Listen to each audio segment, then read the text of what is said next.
今日整台式蛋餅，準備麵粉，普通麵粉或者叫做中筋麵粉，落4羹，4湯羹。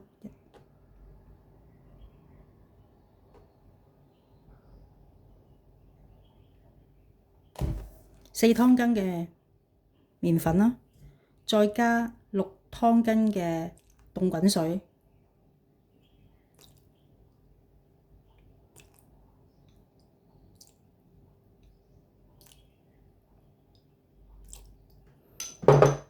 加1隻雞蛋，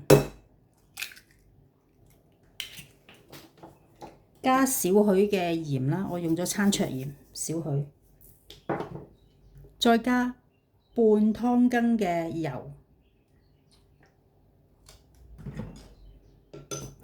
將佢攪勻佢。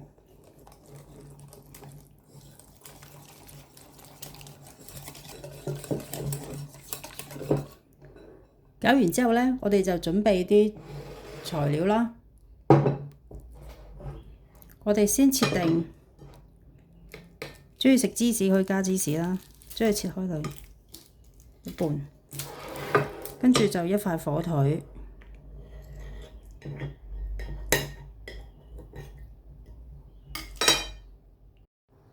我哋首先煎咗啲火腿先，開大火啦，落少少油。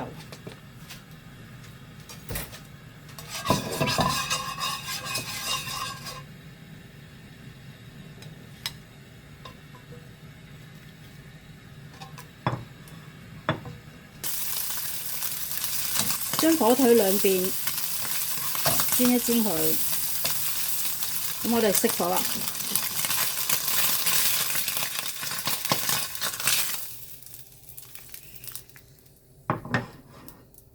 跟住就準備頭先嗰個麵粉漿啦。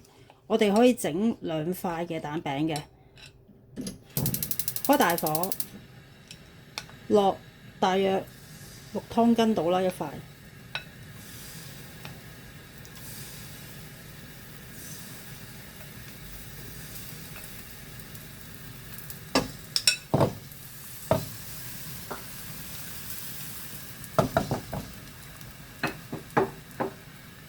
之後就較返中火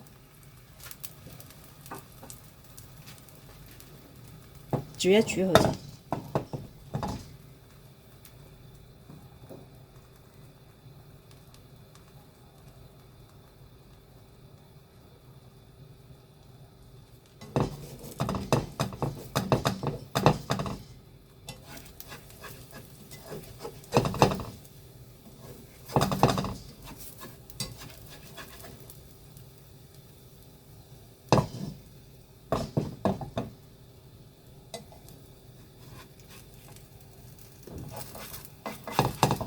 反一反佢，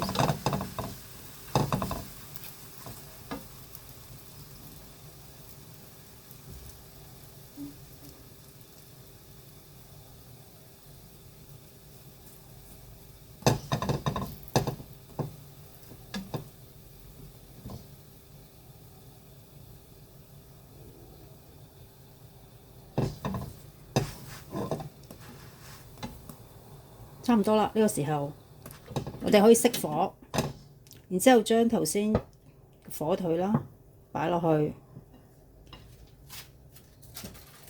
再加埋頭先切咗個芝士鋪埋上去，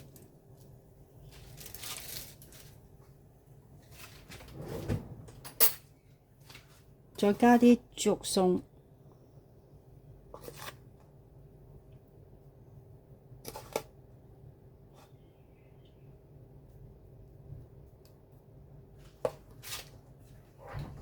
最後加啲沙律醬或者蛋黃醬啊，或者茄汁都得，自己鍾意就可以將佢對接。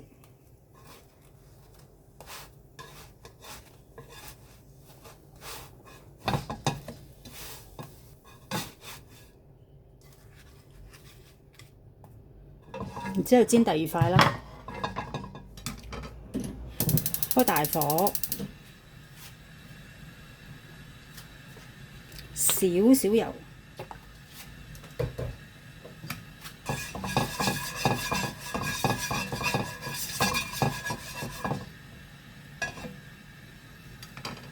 將頭先剩返落嚟嘅倒埋落去，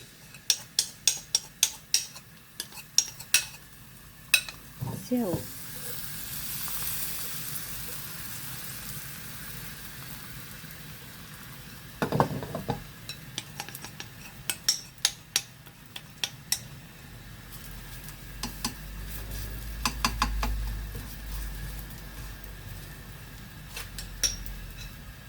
較返中火，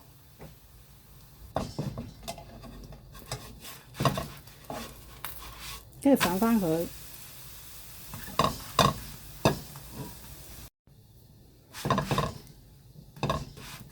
每邊煎2分鐘到啦。跟住我哋就可以熄火，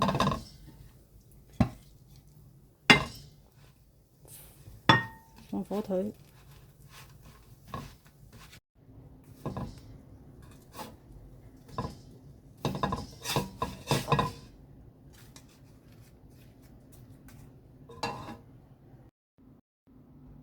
台式煎蛋餅就完成啦，咁我哋可以切開嚟睇下。